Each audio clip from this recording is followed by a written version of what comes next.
Ladies and gentlemen, I hope you are ready because another Titan is about to fall, and this is the worst type of scenario when two teammates have to go head-to-head, ultimately knocking one of their very own out of the tournament. Ladies and gentlemen, that is exactly what will happen here tonight. This is the IPL Season 1 Losers Round 2. I am djWHEAT, happy to bring you this matchup. Well, and a little bit sad, between EG Axslav and EG inControl. Now, Axslav is our red Protoss. He's spawning in the northeast here on Xel'Naga Caverns. Always look for the pit. Yep, we are on Xel'Naga Caverns. EG inControl is our blue Protoss in the southwest position. Now, first off, let's just point out all the great things about this matchup. You've got a PvP, which has been debated among the community as to whether or not it is a good matchup or an exciting matchup to watch and or play. We've seen it happen over and over as the first gateways go down for both of our Protoss players. And, you know, I think as of late, there have been some interesting PvP matchups because I think that the top PvP players are really showing some exceptional micro to excel themselves above and beyond what some of the other players are able to produce in terms of skill. And, you know, quite frankly, it's really made some PvPs very interesting to see how exactly they'll go down. Now, we do have Probe coming in here for Axslav. He sees the gas. He sees the gateway. And Pylon going up here. Let's find out what inControl sees. He sees the gateway. He's going to see the Psycore going down as well, I believe. Where is, oh, there he is, right there. Oh, man. All those probes look alike. I know that's a horrible thing to say, but they do. So Psycore down for both sides. Early probe harass. We see this a lot from players, just, you know, trying to get the opponent off, knock them out of focus a little bit. Sometimes you can sneak out a probe kill, do some damage to a pylon if they don't react to it. But most importantly, just make sure that you don't see anything out of the ordinary. Now, Axslav is going to throw down his second gas. It is matched by EG inControl. In the same fashion, we've got a Stalker coming out first for Axslav. Over here, we've got a Zealot first for inControl. Now, we oftentimes do see that very popular Zealot, Stalker, initial harassment / scouting party that tends to go out there and do what they can, you know, but most importantly in a PvP, that Zealot and that Stalker, and we do have two Stalkers on the way, as he knows he won't have Warp Gate quite done yet. We haven't seen any more gateways fall for either players, but this is especially important in PvP so that you can quickly take out a proxy pylon if there is an inevitable 4-gate coming to your front door. So we have one gateway down here. Over on the other side, no additional gateways quite yet for Axslav. He does have a Stalker out on the map, just checking things out. Neither player having control of the Xel'Naga towers. We are going to see a probe in the back from inControl. Popular place to put a pylon, and Axslav is going to scout over there. Take note, ladies and gentlemen, this is a very popular place for a pylon right there. Got to be inside the grass in order to check that out. So we just have the Stalkers going around, and this is exactly what these units are meant to do. Now, this is a little bit different approach here by Axslav, where you get 3 Stalkers to try to basically outdo any of the units that he has. And it is going to be a 2-on-2 battle, but we did see inControl get that first hit. If his Zealot was out here, he could certainly win that battle, doing some micro, bringing that one Stalker back. But the third Stalker comes down, and this is not going to be good for inControl here. These two Stalkers might chase up. He does have a sentry, so he can force field. He's going to let the Zealot go out, but no damage is taken. But look at how low that Stalker went. And this is exactly the kind of micro wars that I was talking about early on. Now, looking back at the base, we do have another gateway and the robotics facility down. Observer has gone out. Over on the other side, another gateway and the robotics facility also warping in an observer. So inControl looking like he's staying at least one gateway ahead, but the big difference is right here, ladies and gentlemen. This is this 3 Stalker into a Nexus, especially if you can do just even a little bit of damage. Remember, he's going to have his Warp Gates. Well, he's going to open that one right there. So he can reinforce and try to get an economic advantage. Observer is going to go out. And you can see that they will pass like 2 ships in the night. Might not even acknowledge one another, but that'll be all she wrote. 3 stalkers going to move down once again. This is not going to be good for Axslav. Oh, possibly getting a little bit greedy and wanting to poke forward too much. But unfortunately for him, he didn't poke forward enough. He doesn't know what is behind this little cliff back here, as he didn't see much of anything.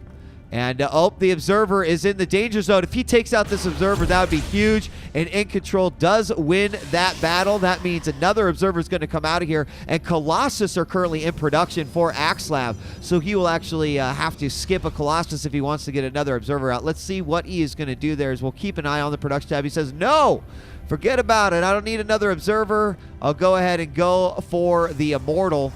As he moves out here, transfers a lot of probes. Just taking a look at the income real quick. 29 harvesters for inControl and 33 for Axslav. But more importantly, he's going to be able to spread that out across the second base. Does look like we have a probe down here for inControl. Much later of an attack. And he does have this observer in here, so he can see exactly the type of army that he's dealing with. Now, right now, we've got several stalkers. There's 7 stalkers, 3 sentries, and 2 immortals out. And I have to say that that would pretty likely beat this army. Those immortals are going to do a lot of damage versus these stalkers. And so he's going to have to be really careful about engaging here. And also, force fields can make some of inControl stalkers basically negate their damage. So let's see. He could. No, I don't think he has anything crazy like blink. He is getting blink right now. So he might just want to blink up here. He gave himself away. I'm not sure that that was the smartest thing to do. Oh, observer comes out and snipes the observer of inControl. He will no longer have that ability to blink up into his opponent's base. Pylon will go down. Let's see if we have any upgrades. No, we do not. And this, I do not know if inControl can survive this. It is going to have to come down to some micro, but the pylon gets spotted. Will he get the cancel? Didn't see the money. Not sure if he got it. Probe did see that. Moving back. Looks like observer, or probe, excuse me, was taken out. And you do always want to try to have that active probe out there putting out a pylon, because you have to be able to reinforce. If you are fighting inControl, say here, he gets to reinforce, unless you have a proxy pylon back here that allows you to reinforce. So we've got Axslav moving forward.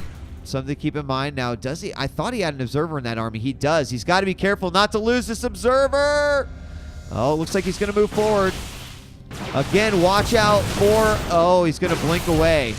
All right, so watch out for those immortals to do a lot of damage. He's going to have to play a very smart blink game. Now, we do have a couple stalkers going in through the back. Might be able to get some probes. The nice thing about this is he can blink away, and that's exactly what he's going to do. He unfortunately did not blink far enough. And we'll move forward. But we have an attack at the front of the base here. He's going to blink in and snipe out the robotics facility at the same time, an attack from the back. Is there a pylon to reinforce? I do not see one, but he takes out the robotics facility. He'll be able to blink out of there, no problem. Going to the bottom. Is everyone going to get out? Oh, poor Stalker. Poor Stalker. He did not make it. So pretty successful attack there. Look at the damage. He did put down... Here's where it's... okay, he took out the robotics facility. It's being rebuilt. Here's the problem. Nexus just going down right there. Good timing on that. And that means that right now Axslav has a huge economic advantage.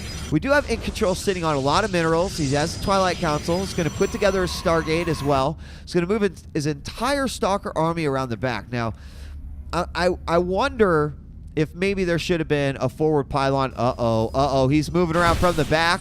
It will be spotted, but it looks like Axslav might be confident enough in his army that he might just move forward and counterattack, knowing that the Nexus could possibly be going up. So will he actually decide? This could be a Protoss base trade here, as he is going to move forward. Oh, we have an Immortal coming out. He's going to get surrounded on the Immortal as more Stalkers are being warped in. Immortal will be fired down, and now we got probes coming out as well. He knows that this is going to be an all or nothing right here, so he's going to need some sentries at the force field to be able to get clear to that. Oh my god, he might be able to do this all day long. inControl could take out all of these units here. He is now working on the probes. They are gone, taking out some of the pylons, and now Axslav has to return. He knows that he can be force fielded in the entire time, and this is going to be a really crucial time, because inControl has to be really smart about what he's going to fire down. These units are going to get back to Axslav's base very, very soon enough. He takes out one of the most important buildings, and that, of course, being the Nexus. He's going to have to move on in and take out the next important building. What will that be? Going after some individual stalkers right now. Will he go after the robotics facility again?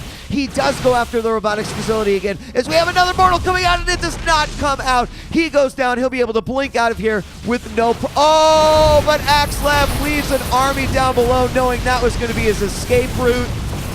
Unbelievable decision by Axslav, splitting up his army, sending down the Immortals, which of course do a ridiculous amount of damage. Let's take a look at the armies right now. 46 for inControl, 92 for Axslav.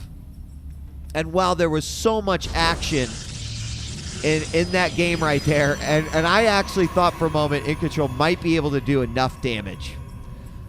I wonder if maybe, now I'm not even going to speculate. That was a tough decision to have to make right there. He looks like he is going to attack again. Axslav has that that look of anger on his face as he's had to rebuild that robotics facility so many times. He's tired of it.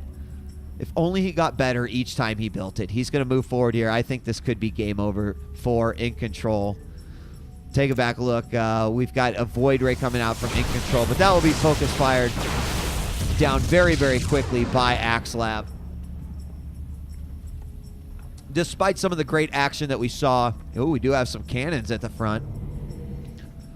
What's he going to do here? Taking some units over.